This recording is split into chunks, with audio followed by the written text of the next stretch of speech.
It's 8-bit, you little shit. That's right, punk. Just rage and quit. I don't care, don't give a fuck. It is time for me to go level up. It's 8-bit, you little shit. That's right, punk. Just rage and quit. I don't care, don't give a fuck. It is time for me to go level up.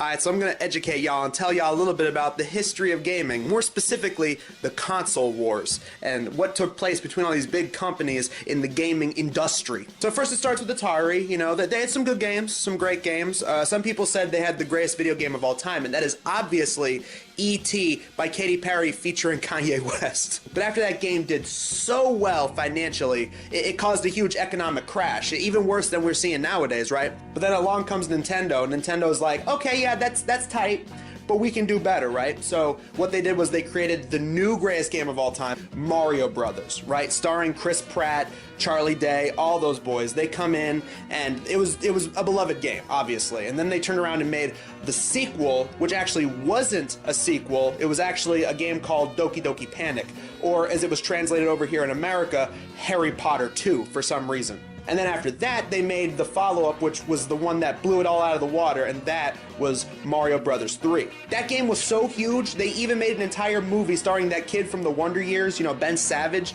They made an entire movie starring that kid to advertise the game. But while Nintendo was doing its thing, was making its killing, then we had a little company that called Sega, and they had a console called the Sega Master System, and it was like that. It wasn't as good, right? But then the 90s come rolling around, and then they're like, alright, well look at this shit. We got a new console, it's called the Sega Genesis. And they was running their mouth, right? They was going like, oh yo, Nintendo's only 8-bit, but Sega Genesis, this shit is 16-bit, which means it's better, because it's got more numbers. But Nintendo wasn't taking that disrespect. They was like, you know what, we're gonna make another new console, and they made the Super Nintendo, which was also 16-bit. But none of that shit really matters. The one thing that people take away from the Sega Genesis is that it started Sega's new mascot, which was obviously Sonic the Hedgehog, and that was the thing that was gonna launch them into the stratosphere, like how Nintendo had Mario.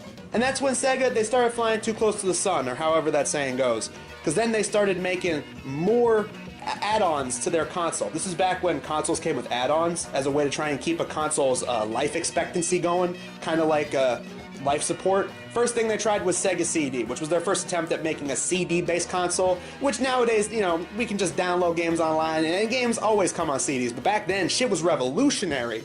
And then they was like, well, look, we're going to take it a step further, right? Not only are we going to have Sega CD, we got Sega 32X, which are basically games that you can play on Sega, but they're 32-bit instead of 16-bit. While all that shit was going on, Atari was just kicking back, and they was like, oh, look, we got a new console, too. Look, it's this Atari Jaguar. See this shit? It's pretty cool, right? But nobody wanted to play that shit. Everyone was either a Nintendo kid or a Sega kid. So everyone's like, get the fuck out of here, Atari. You got Game Boy and Game Boy Color and Game Boy Pocket. And Sega had Sega Game Gear. And then there was those fucking Tiger Electronics games. Anybody remember that shit? God, that shit sucked balls. Oh, man, I missed those. Those were so cool. Right. Oh yeah, he's talking about Tiger Electronic things. And then you get to the late 90s and the 2000s. So eventually Sega was kind of petering out. You know, they had a new console with the Sega Saturn. They wanted to make another console before that called the Sega Neptune, but they was making too many fucking consoles. They couldn't do it. But then a new player enters the scene. It was Sony, who were previously only known for making computer technology.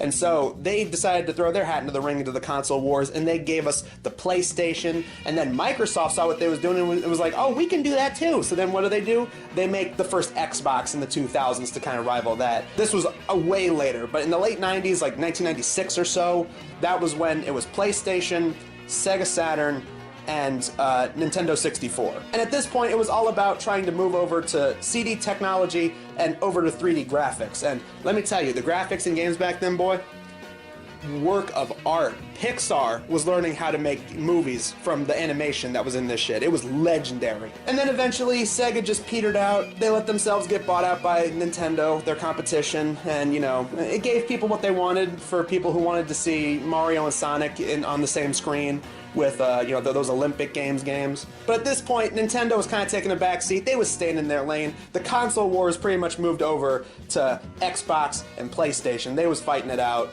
And obviously, we got PlayStations 1, 2, 3, 4, 5, and then Xbox their most confusing releases, we got Xbox, Xbox 360, and then the Xbox One.